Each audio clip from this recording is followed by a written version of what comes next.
Coming up on this episode of Nintendo Cartridge Society, we're excited to announce paid DLC for the show. For 75 cents, you can buy special Mii costumes for Patrick and Mark. They're just hoodies and jeans. It's dangerous to go alone, so the Nintendo Cartridge Society goes with you.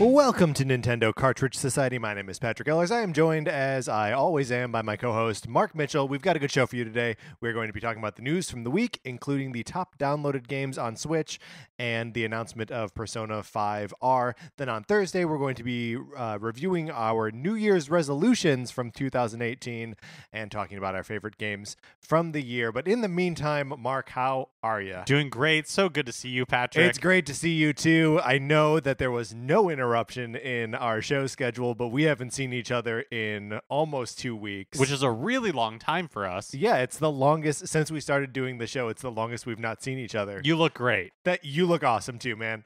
God, we both look so good. We're starting 2019. Right. We're doing it right. We are doing it right. So happy New Year to you, Mark. Happy New Year to you as well, and Happy New Year's to you, listener. Yeah, and look, if you want to get the new year off right, and you're like, what do I need in the new year? I need a game from 2017. 18? Who even remembers? 17. We can never remember when this game came out. Sonic Forces, my copy of it. Would you like to borrow it?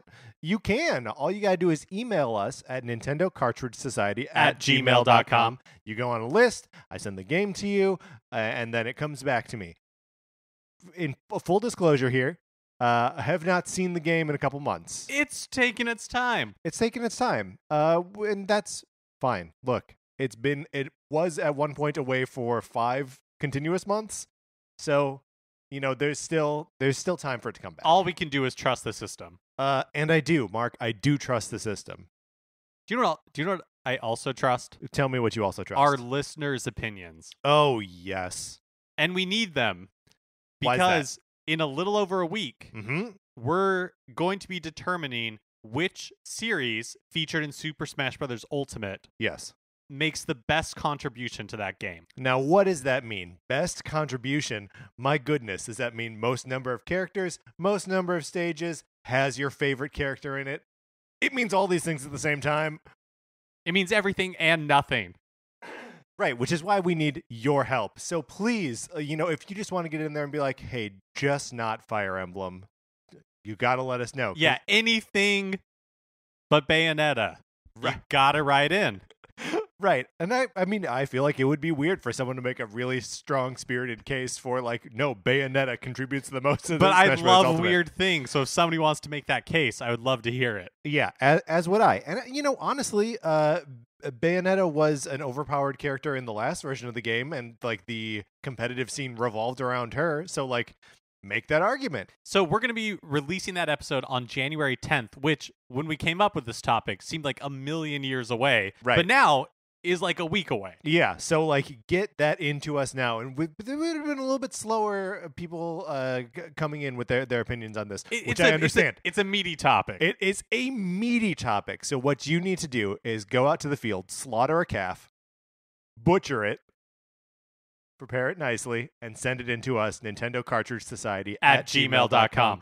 That will help us tremendously. All right, Mark, let's get into what we've been playing this week, or the last 2 weeks. Let's get into what we've been playing.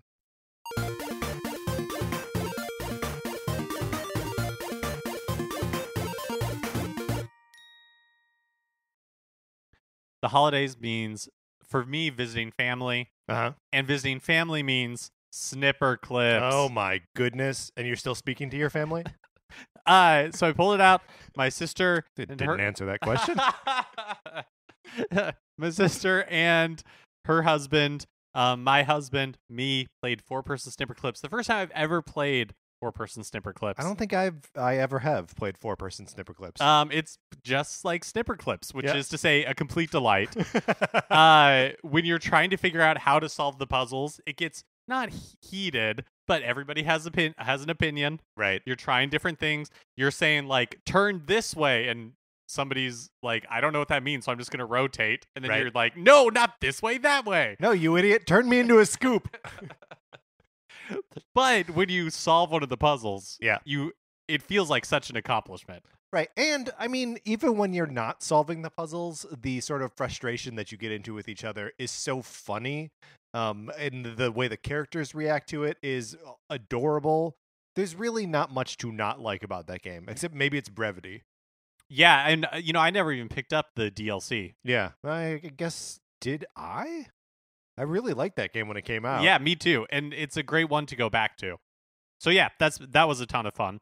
Also, I played Firewatch. I played through Firewatch. You played all the way through Firewatch. It's not that long. It took me maybe like 4 hours or something. Okay. It's a pretty short experience. Did you do it in one sitting? Or? No, I did over like short sittings over maybe like a week or so. I don't know how I feel about it. Oh, interesting. Yeah, so I think when I first finished it, it didn't feel like complete to me. Like I wasn't sure that I enjoyed the experience. Yeah. And then I thought about it for a Firewatch, while. for people who aren't like familiar with sure. what the game is, Which I wasn't really until I played it. Yeah, so it's like a first-person, largely narrative-driven game, right? Yeah, I would say entirely narrative driven. There Sure. are like, I think it is, I guess, what you would call a walking simulator. Sure. Where the game takes place like in the 1980s. You are somebody who is on like Firewatch in a national forest. And so your job is just hang out in the forest. And you're radioing between a woman who you never meet. And you guys are like having this, your relationship is like building. It's all very, I mean, the story is what you would play Firewatch for, so I don't want to go too much into it. Yeah. I think that's fair. But at first you felt like there wasn't enough. No, it wasn't that it wasn't enough. It was that the story didn't feel very satisfying to me. And but it kind of like subverts your expectations. But at first I didn't feel like it was very in a really positive way. But then I was talking to a friend of the show, June, about it. And as I was describing it, I like talked myself into liking it. It was like, oh, actually, I guess like these things that initially I didn't like about it, I appreciated more after like thinking about it. Yeah.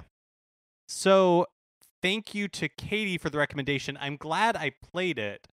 I'm still like, I don't know that I enjoyed the experience, but it sounds like you enjoy having had the experience. Yeah. I think that's fair. Is a weird distinction to make, but I think I get it. I know I've seen movies and read books and certainly read comics where I'm like, this wasn't fun for me to read, but now that I'm like thinking about it and like trying to parse out why I reacted the way I did to it, that it is that can be a satisfying experience. Yeah, and it's $20 on Switch. I'm sure you can probably find it cheaper on other platforms where it's been out for a long time. Or I ended up saying like $4 on it because of gold points, and it was definitely worth that. Yeah, gold points definitely worth $4. Man, there were some good just like deals on Switch over the last week. I think they've all ended now, effective the beginning of the year.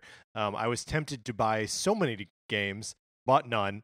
But I spent a lot of the break and this weekend playing Guacamelee 2. Which initially you were not cool on, but just felt very talky. Yeah, and it remained too talky. And the game wants you to have just experienced Guacamelee 1 or to just like have all of your Guacamelee lore like right there locked and loaded, because it is a like multiple timeline, like multiverse sort of setup, which is cool for gameplay reasons that like you get to traverse into all these different versions of the world that you're in, but it's also, hugely reliant on you knowing exactly what the mythology is in the first place to like appreciate the differences. But it also strips you of all of Juan's powers from the beginning. So like if you're super familiar with it, that means like you just played it, but now you can't do any of the things that you used to do. Anyway, I would say the early go of this game is not representative of how the rest of it plays out. When the game really gets cooking and you've got all of like the special moves, and you're chaining together like a dash punch with an uppercut, with a double jump, with the wall run, with a wall launch, and all the moves that you can do when you transform into a chicken, and like switching between versions of the world, like it feels like nothing else. Like it is a perfect synergy of combat and traversal, and it just feels so exciting and is so fun. And for me, I think one of the things that made it feel better was I started to play a lot of it on the TV instead of in handheld mode, which is sort of hypocritical of me because I was kind of waiting for it to come out on Switch so I could play it, on Switch, which means I can play it in handheld mode, right? But like the talkiness of it didn't bother me as much when it was on the TV, and I could, it's easier to read everything, and it all just made a lot more sense to me once I had it on TV. And Guacamelee will also do a thing where like it zooms way out so you can see like the entirety of like this big map that you're running around, chaining all these moves together. And that's all stuff that I did on the TV, which again felt great. TV's very big, so I never lost one. Was always able to do it. But yeah, I finished it yesterday and really loved the experience. Yeah, how long of a game is it? Like, or how long did it take you to get through it? Yeah, I mean, fewer than 10 hours for me to get through it. And, there's a lot of stuff in there that I can go back and re-explore. The game does have that sort of like Metroidvania layout to it, but if you want to just like mainline it, you don't have to do a ton of backtracking. But there are all these like other things that I know I could collect, and I know I could go back and get, that would involve me going back through parts of the map that I've already been through. I like a lot this game's self-awareness. This is something I liked a lot about The Messenger as well. But this game will also, when it's lifting from other games, it does it kind of explicitly, and I don't know, it has a good sense of humor about it. So like, as you get towards as you're passing through like different parts of the Mexiverse, which is their multiverse, but it's Mexican. That you pass through a Street Fighter section where there's just a car that you can beat up. And when you beat it up, there's like a guy watching there who's horrified that you're beating up his car. And then at the end, it just says "Perfecto." And there's like a Pac-Man portion of it, which was really cool and fun. Like you're just on the Pac-Man map, like running and jumping as you normally would, but it's the Pac-Man map. And there's a part at the end where you're riding dragons that are moving around like the snakes in Battletoads. You ever get to level 5 in Battletoads? No, I never got to level 5 in Battletoads. It might be level 6. This game sounds to me like it should have been a licensed title for Ready Player One. I mean, I feel like it is less. I mean, it does celebrate all these things. No, it was a bad joke on my part, not a real suggestion. Look, what I'm saying is I really like this game. And should I have played it earlier in the year on a platform that wasn't Switch? I don't know. Yes, but I didn't. I played it now, and it was fun now. Speaking of which, yes. I've also been playing Katamari Damacy Reroll that I borrowed from June. First time I've ever inserted a cartridge into my Switch. No way. Yeah. First time? Everything else, I had to figure it out.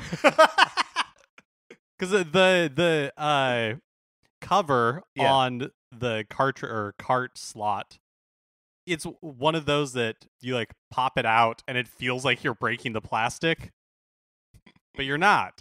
Yeah, sure. Man, that is such a perfect game. Yeah? I'm having so much fun. I've never played it before, but like everything about it is awesome. What is perfect about it? So it's really like stylish and cute, and the music's amazing, and it's actually kind of like soothing, just rolling around and collecting all of this stuff. The controls take a little bit of getting used to. I still don't feel like I like have them because the physics of it are a little weird. Yeah. But yeah, it seems fairly brief, which for me is like a selling point. Yeah. I haven't finished it yet, but I think I'm getting pretty close, but it also isn't one of those games where like I feel like I need to mainline it. Right. And I can't stress enough, the music is amazing. You mentioning that the controls are a little awkward, does actually remind me of not a complaint I have about Guacamelee, but when you have so many different moves at your disposal, it is easy to forget which button does what. And there was a little bit where I had learned the wall run where I couldn't remember how to do it. I kept jumping at this wall knowing I had to run up it. That's so annoying. Does it have like a menu? It doesn't. Oh, that's awful. That's awful. So I was like trying everything I could think of, and then it was like, oh, it's another button. And I did figure it out, but I was, throwing myself at that wall for like 5 straight minutes, which is tough. Katamari is more like, so you use the 2 joysticks to go in the direction you want to. I guess analog sticks to go in the direction you want to. They give you joy.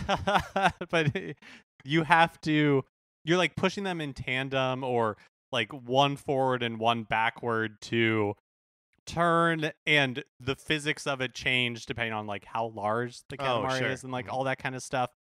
So it makes sense. It's just a little cumbersome sometimes. Sure. Seems like that's probably part of it. Sure. I mean, it seems really cool.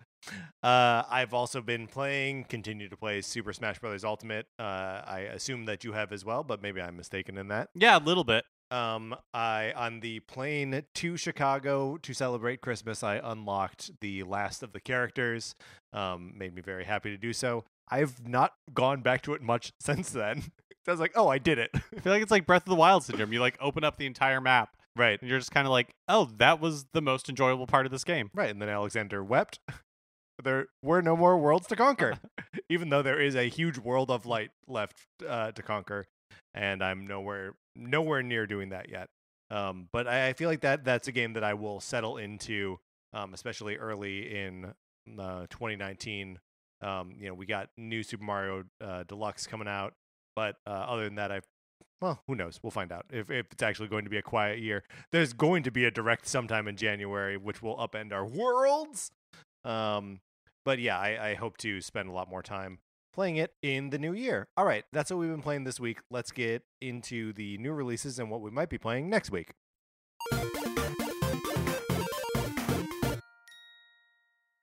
We're kind of in the doldrums of early January. The only thing really of note to my mind is on January 4th, Fitness Boxing is coming out for Switch. Fitness Boxing. It's a Nintendo published game that I don't know that it was developed by Nintendo. It was not. Fitness Boxing is developed by Imagineer. Oh, okay. I wanted to read the description, the Wikipedia description, or at least the first sentence of it. Fitness Boxing is an exergaming video game developed by Imagineer and published by Nintendo exclusively for the Nintendo Switch. Exergaming. Not a real thing. Not a real thing. Nice try, though. Imagineer that. Oh, boy. Here's the thing. Yeah. Lay it on me. Doesn't it feel like a leftover from the Wii era? It does. It does. But, I mean, the Wii era was kind of awesome, so maybe this game... So you're going to pick up Exergaming? Look, if someone wants to send us... No one send us Exergaming. No one do this. We don't want Especially because Exergaming is a concept, right? Are you talking... Oh, yes. Fitness Boxing. Fitness Boxing. My mind has just combined them together. Surely no one would make up a general concept that is Exergaming. That's got to be the title of a game. All right, Mark, let's get out of the new releases.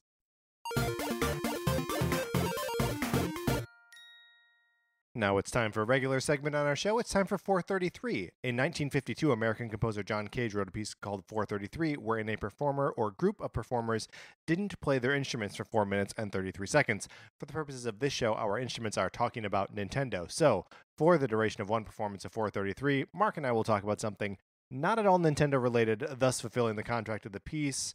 Mark, the question that you have posed for us today is, you're a famous author. What book/series made you famous? Exactly. So let's say, Patrick, that you are a published author, Okay, all right. and you're super famous. I'm so famous. I can't walk down the street No, without being getting mobbed. mobbed. What book or series of books did you write Uh-huh. that made you so famous? Okay, and so what we're saying is that I am not an existing famous No, author. you're not. So I can't be like Harry Potter. I can't just say that I did Harry Potter and that's why I'm famous. No. Do you think J.K. Rowling gets mobbed when she walks down the street, or do you think people don't even recognize her? I think it's a little. I think it depends on where she goes. Book convention, probably mobbed. Probably mobbed. No, I actually think she. Do you think she goes outside very much now? Like Yeah, she's like super super rich. So does she go outside in like the normal way, or does she? Just hang out in Malibu? Yeah, kind of, or the British equivalent. Whatever British Malibu is. Don't write in. I don't want to know. Yeah, I would guess that she goes outside. Because here's the thing with even the most famous authors in the world, still relatively anonymous. Yeah. Right? Like, I consider myself a pretty big Harry Potter fan, and if J.K. Rowling walked down the street, I don't think I would. Someone would have to say, J.K. Rowling is about to walk down the street, and then I might identify the wrong white lady. Like, Right, and so that's the thing. Like, I feel like I have a pretty good idea of what J.K. Rowling looks like, but if I saw somebody walking down the street who looked like J.K. Rowling, I'd be like, oh, that person looks like J.K. looks Rowling. like J.K. Yeah. Rowling. But also, you can tell when somebody's like super rich. So you might be like, that very wealthy lady Right. looks a lot like J.K. Rowling. Is she J.K. Rowling? And then, that'd be something to discuss at dinner. Right. I maybe saw J.K. Rowling. But what book Yeah. or book series would be so okay? I would assume, just knowing what I know about me, that it would be a comic book series. Oh, yeah, okay. That I would not be known for narrative. You're not writing prose. Exactly. I'm writing in comic books probably. And hey, because this is a fantasy, let's just say Batman. Let's say I'm famous for writing Batman. Super famous for writing Batman. Yeah. Who do you think is the most famous Batman writer? Tim Burton. Right? Probably. Yeah, probably. I mean, he didn't What a write bummer. any of it. He never wrote. Or at least he's not credited for it. I don't know what went on behind the scenes of those movies. I don't think anyone does. What about you, Mark? What do you think you would be I like to famous think for? that I would be like a Danielle Steele. You have to tell me what that means. Like I write like a series of airport thrillers. Yes. Yeah, like or I guess like a James Patterson. Yeah. I have a brand, and that brand is murder. Right. That's good. I mean that's fun, and that means you have probably exciting fans. Yeah. Oh, yeah, for sure. Here's the thing. For as interesting as comic book writing is to me, I don't know that I would want comic fans as fans. No offense, comic fans, but you're the worst. Not all of them, of course. No, we're not. It's a dark time in comic fandom right now. It's a dark time in fandom in general. It's a dark time. It's a dark time. Just period. And you know what would really cheer up this dark time? What's that? A female detective in like the 1930s. Okay, maybe. all right, yeah. And she's rich, probably from some horrible accident her late husband suffered, but like it wasn't her fault. Maybe that's what got her into solving crime, because the detectives did a poor job. Oh, so she had to get into it on Yeah, she on take her on own? the mantle on her own. But she's wealthy, so she doesn't have to work because, like, Right. boring. Because, like, Batman doesn't have to work, No. and Batman's exciting. Thank you, Tim Burton, for that. Okay. So she's solving No, seriously, crimes. what Batman writer would you be able to recognize on the street? Tim Burton excluded. Scott Snyder. Yeah. Maybe. I could also... And I'm basing it off of his, like, Twitter photo. Yeah, he looks like that. Yeah. I would also be able to pick out Brian Azzarello, because he looks like Brian Azzarello, but he doesn't write that much Batman. Oh, okay. So this is the end of this recording. I guess we'll never know. We'll never know for sure. We'll never know for sure who we would recognize. We were accompanied today by the 8th Street Orchestra, and the ending there is someone's daughter saying, "Why are you being quiet?" It was very cute. It made me laugh, so I thought, let's do it. Thank you, 8th Street Orchestra. Mark, let's get into the news.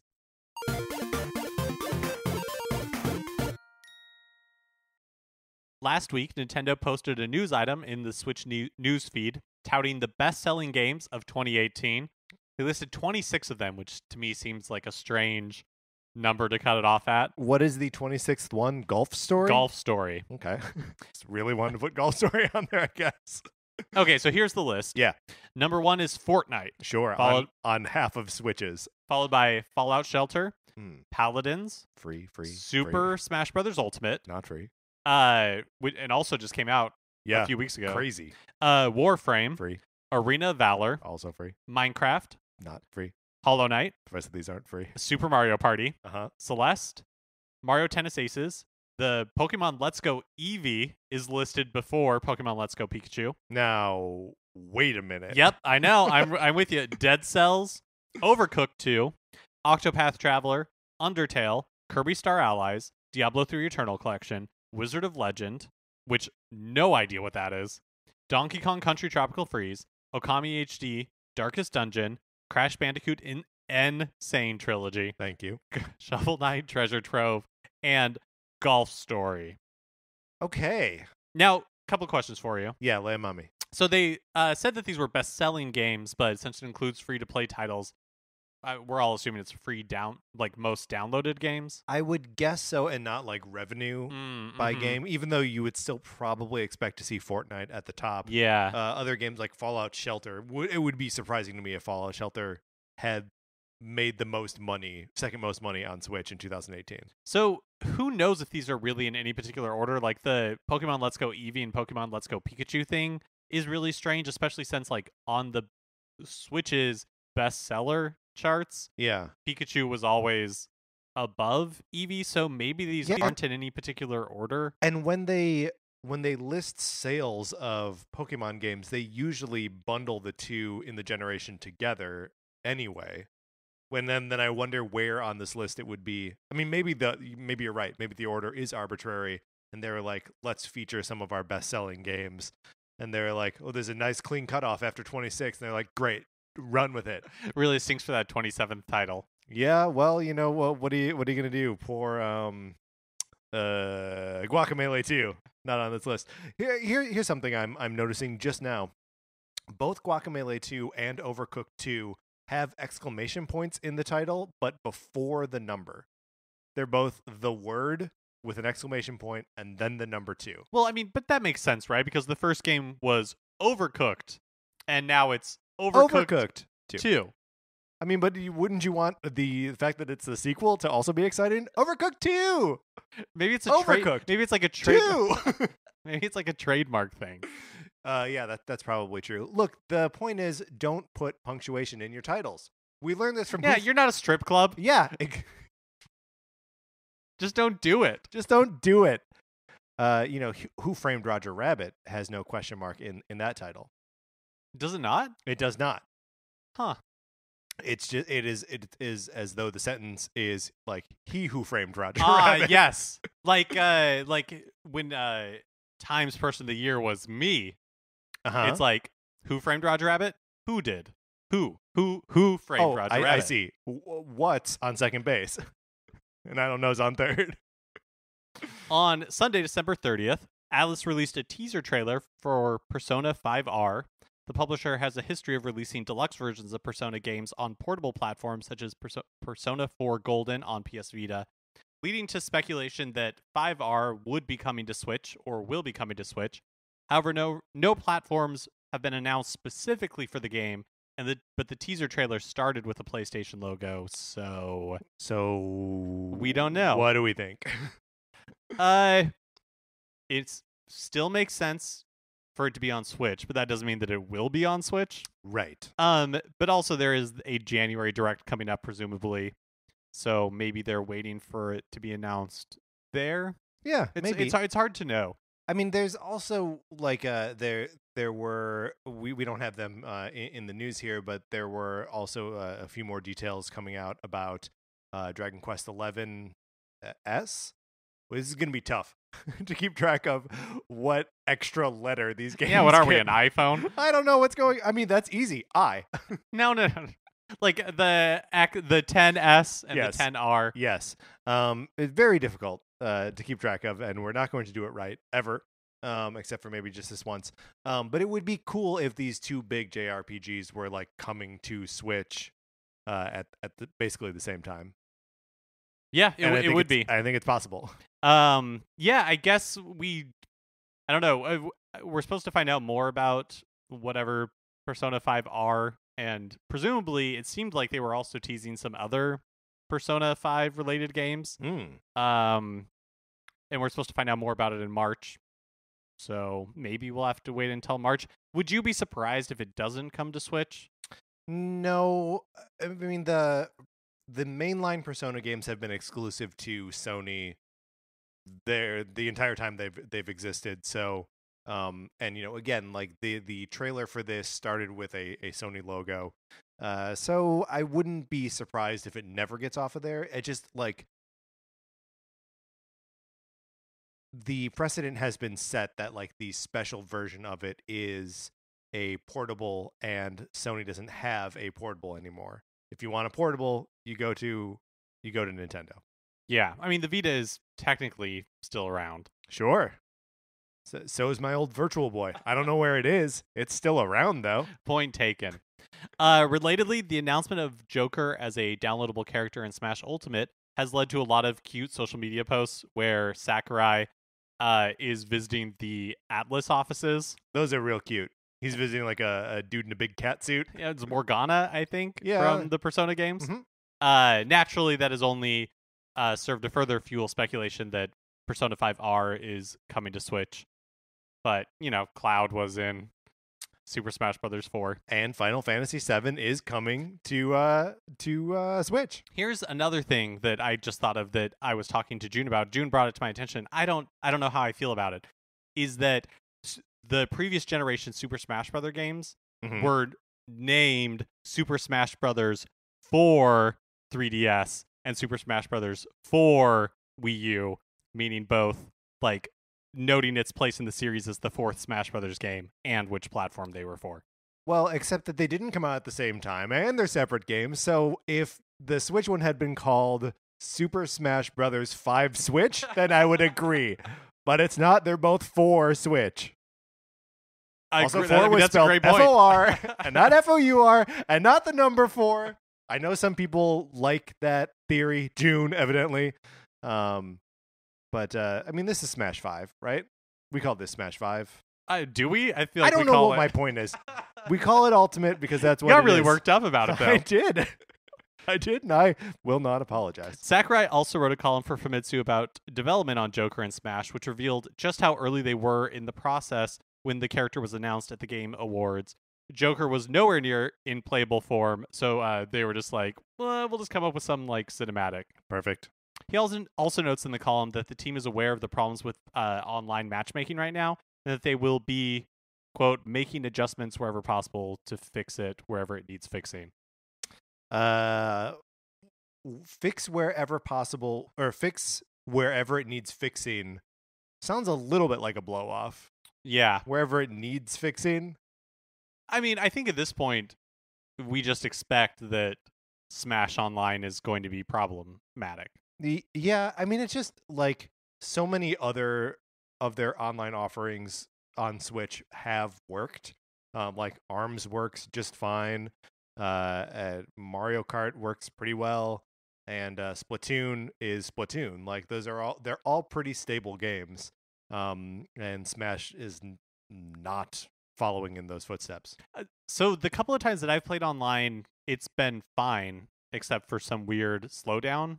Yeah. On one or two occasions, but I haven't put a ton of time into it, and obviously I'm not like a competitive player, right? So I can't really speak to like any specific problems. Yeah, I mean, any slowdown or like loss of frames in a fighting game, even one like Smash, it is big and noticeable, and like just knowing that the experience is so positive in, say, Brawlhalla, which is obviously working to send less data across the internet, is so much smoother. It's just like, come on, this is something that should be right. In an interview with Kotaku UK, No More Heroes director Suda51 has stated that a third entry in the series is largely contingent on the success of Travis Strikes Again, saying, quote, I already have have a composed outline for No More Heroes 3 in my head, and I want it to be way more epic than previous numbered installments in the series with regards to Travis and his battle towards the new assassins. Because of that, I felt like Travis needed a kind of sidestep to sort of add to his growth, giving him a chance to grow a bit more before his next big battle in a numbered game. I feel like Travis Strikes Again is really integral to the series, and I want it to connect those numbered installments together, so I hope that people will support it because of that. Thus, Suda51 has said that he will, quote, make sure that Travis Strikes Again does not fail. Does not fail. Going to sneak into people's homes and force them to buy this game. So I guess the sort of takeaway from that is that a new No More Heroes after the one that's coming out is not a foregone conclusion, which I guess isn't totally news. I haven't actually played any of these games. Have you? Yeah, so I played the first one and maybe the second one, but I for sure played the first one, and I didn't really like it. It was on the Wii. It was ugly. Mm-hmm. It controlled poorly, in my opinion. It was kind of juvenile. I just didn't think it was that much fun. I'm not really very excited for Travis Strikes Again. Comes out in like 2 weeks. Does it really? Yeah, comes out in early January. Oh boy. Well, don't worry. Suda51 will make sure that it will not fail. And then you'll be exposed to another game that you're not sure you even want. Yeah. In an interview published in the Pokemon Let's Go strategy guide, game director Junichi Masuda was asked about the relatively short time it takes to reach the end of the game versus other RPGs, which we know can be endless. Right. Remember both of those games that we said possibly coming to Switch, Persona 5R and Dragon Quest 11S. Thank you. Those games are like 100+ hour games. Masuda says, quote, when you consider how people live in this day and age, I think it's safe to say everyone's pretty busy. The way we spend our this time is different now from how it was 20 years ago. Thanks to smartphones, we're constantly bombarded with new information, and it's natural that you end up thinking you want to play some other games too. So I felt like perhaps the time you spend on your adventures in these games didn't need to dominate all your free time. We sped up the walking speed for the player and kept the player time needed to reach the Hall of Fame on the shorter side, end quote. To which I say, yes! Short games forever! What a wonderful thing to have an RPG that somebody was like, we can speed up the walking speed and just have this be short, and then there's extra content at the end if somebody wants to continue to play. Yeah, I mean, there was a time when we needed to have games that lasted forever and that would punish you and make you play the same level over and over and over again. That was called college. That was called college. That was called being 12. Man, being 12. Both of these are great times to play Battletoads, by the way. I'm going to keep bringing it up. So yeah, I think this is wonderful. I would love to see this continue on in Pokemon games. There's a lot in Pokemon Let's Go that I would love to see continue on in Pokemon games. I really enjoy Pokemon Let's Go. I mean, there's also the, when you get to the end, there's all sorts of post-game content, right? Like things you can do in Pokemon, like completing the Pokedex, for example. Right, but you still can feel like, I have finished this game. Right. There is something very rewarding and very, final about finishing a game. I was very happy to complete Guacamelee. Maybe I'll never go back to it, but if I want to, it's there. And I think most games understand that. On his blog, well, actually, sorry. No, I don't know that I agree with that. I feel like, and maybe the tide is turning on this a little bit, but I feel like a lot of games are built with the idea that, in order to get the most revenue from you, you have to be playing this game all the time. And so we, slow down progression, or we just make progression endless. So that way you never are actually finished with this game. This game is constant. I guess what I meant is that games do sort of have the the concept of post-game content. They've got that nailed. So that if you want to come back to it and play the game forever, you can. Oh, I see what you're saying. But maybe what you're saying is that getting to that point, that they haven't really mastered that, and there are still games that you have to play for 100 hours before you get to a point that you're like, okay, I can walk away from this. Yeah. Yes, we are in agreement. Good. Starting the year off right. On his blog, Thimbleweed Park director Ron Gilbert shared sales of Thimbleweed Park across various stores in eShops, noting that 32.4% of sales have been on Switch, making it the most popular like individual store. The PC sales dwarf it in total. Sure. The second most popular store is Steam with 30.4%, and there's also like GOG and the other stores. Yeah. Some other observations from Gilbert. Given that it's a controller-based console, I think this is his. This is from his blog. This is from his blog, so these are quotes. Given that it's a controller-based console, I am pretty impressed with the Xbox number, 10.2%. Microsoft has been a great partner. Shout-outs to Microsoft. That last part was editorializing on my part. The Sony numbers are perplexing, 3.5%. Compared to the Xbox, the PS4 has a much larger install base, especially in Europe, where Thimbleweed Park sales have been overwhelmingly the strongest. I'm constantly asked why we don't do a Vita port. This is why. Oh boy, Gilbert throwing some shade at Sony there. And Microsoft is a great partner. I'll not comment on my relationship with Sony. These are all lifetime to date numbers, so Steam, GOG, and Xbox had a lead, which makes the Switch all the more impressive. Yeah. Which, I mean, it's maybe just the story that we've heard over and over again. Games sell, and I think even we've done one about Thimbleweed Park. Games sell well on Switch. And, here it is again. Super Smash Bros. Ultimate sold 5 million copies worldwide in its first 3 days of release. In an interview with Japanese outlet the Sankei News, Nintendo President Shutaro Furukawa commented on the success, saying, quote, "The people who've played Smash before are coming back for this one. That accumulation of players contributed to the initial push in sales," end quote. So he's basically just saying people who didn't play the Wii U?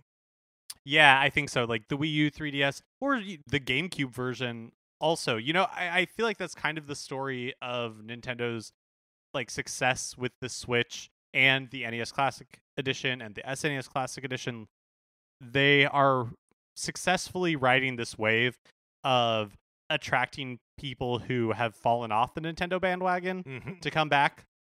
I mean, otherwise the Switch couldn't be as large of a success as it is. No, certainly not. Well, and I do think it's interesting that they are like successfully courting the like gamer audience again. That like while the Wii was a success, it wasn't necessarily a success with people who were like playing games seriously, or like on a regular basis. But now that is what the Switch is doing. So it's if you if you were like a serious, and I hate even the term, and I keep using it, like serious gamer, you maybe have been sitting out Nintendo since the GameCube. Right, but you probably have some pretty like fond memories of Nintendo, and I feel like they've done a really effective job of mining that goodwill and that nostalgia while also still being innovative, which is a super tricky balance. Yep. In other Smash news, a Nintendo support website is listing DLC for the game in the form of Mii costumes at 75 cents per download. None of this has been formally announced yet, but Nintendo sold a lot of Mii costumes as DLC for Smash 4. Yeah, and a lot of it selling like in bundles with characters and stages and stuff. But I never remember the price point being so reasonable. And like if something wasn't bundled with a character or a stage, I didn't buy it. And I bought a lot of Smash DLC. I bought all the characters on both versions, which there was a discount on. And there was one point where I was like, I should total up how much money I've spent on Smash Brothers 4. Ooh, dangerous. And I don't think I went through with it because I got to a point where I was like, oh, do I have to count all of the amiibo? And then I stopped. Nintendo has also been running timed events within Smash Ultimate that make exclusive spirits available on the Spirit board. Yeah, have you seen this? I've seen it mentioned. I haven't seen it in action, I don't think. Yeah. So, obviously they've been doing like little events where like there was one where it's like, oh, and now spirits with glasses they appear more readily. Oh, that's what I thought it was. Yeah, so there's some of that, but there's also some of the there are like new exclusive spirits that appear for just a limited time. Gotcha. There's one right now that's the golden boost mushroom from Mario Kart. It might not be up anymore. It was hard for me to get a grasp on when these things were actually available. And there's no real word yet on whether you got to get them while they're there and they'll never come back, or like if these things are going to be cyclical, or what. But it's like a neat way to kind of like eventize the game, like a Splatfest or like the ARMS, whatever they called Party those. Crash? Yeah, it might be Party Crash. That sounds good. I like it. You're still shrugging your shoulders, but I like it. And finally, some sort of sad news. Damon Baker, who has recently become the face of indie games on Switch and host of the Nindy Showcase, will be leaving the company after over 12 years. He left to pursue a new opportunity in 2019 and assures Nintendo fans that they haven't seen the last of him. We wish him luck. Yeah, I've enjoyed his presence on the Nindy Showcases. After Satoru Iwata died, I remember thinking, like, who is like the face of Nintendo now? And they've sort of like, that's been sort of dissolved out into a couple different faces. And David Baker has been a fine inclusion in that list. And it seems him and the entire like third-party publisher relations team has been doing an amazing job with the Switch. Yeah, I mean, even not as the face of it, like there have been a ton of great indie games on Switch and they sell really well. So someone's doing some job right, but not anymore. All right, Mark, let's get out of the news.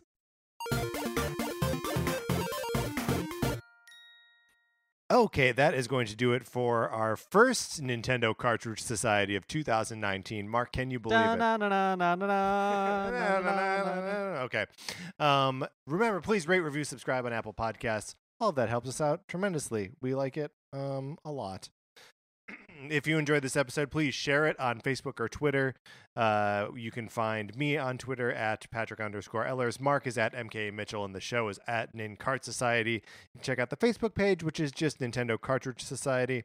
Olivia Duncan made our logo. Our theme music is provided by 8-Bit Betty. You can get more of his music by going to 8bitbetty.com or by listening right now. From my co-host, Mark Mitchell, this is Patrick Ellers saying, thanks for listening.